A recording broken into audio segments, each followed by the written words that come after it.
የኦሮሚያ ባንክ ምዕራብ አዲስ አበባ ቀጠና ጽሕፈት ቤት ከኢትዮጵያ ካቶሊካዊት ቤተክርስቲያን ጋር በመተባበር ለችግረኞች ድጋፍ አደረገ። የኦሮሚያ ባንክ ምዕራብ አዲስ አበባ ቀጠና ጽሕፈት ቤት ከኢትዮጵያ ካቶሊካዊት ቤተክርስቲያን የማህበራዊ ልማት ስራዎች ጋር በመተባበር የትንሣኤን በዓል ምክንያት በማድረግ ሚያዝያ 1 ቀን 2018 ዓ.ም በቅዱስ ሚካኤል ካቶሊካዊት ቤተክርስቲያን ቅጥር ግቢ ለችግረኞች ድጋፍ አደረገ።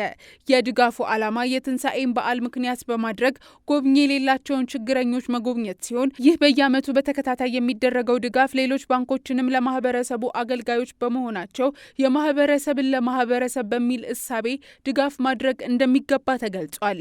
በዕለቱም የአዲስ አበባ ካቶሊካዊ ሰበካ የሐዋርያዊ ጽሕፈት ቤት ምክትል ኃላፊ አቶ ሰለሞን ደጀኔ የትንሣኤ በዓል የደስታና የተስፋ በመሆኑ እንዲሁም በዛሬው ዕለት የምናከብረው የጸሎተ ሐሙስ በዓል ጌታችን መድኃኒታችን ኢየሱስ ክርስቶስ ክቡር ደሙንና ቅዱስ ሥጋውን ያካፈለበት ዕለት በመሆኑ ያለንን ለሌሎች ማካፈል መቻላችን የኢየሱስን የማካፈል ምልክት አሳይተናል። የኦሮሚያ ባንክም ከኛ ጋር ችግረኞችን ለማገዝ መተባበሩ ደስታችንንና ምስጋናችንን እንገልጻለን በማለት መልእክታቸውን አስተላልፈዋል።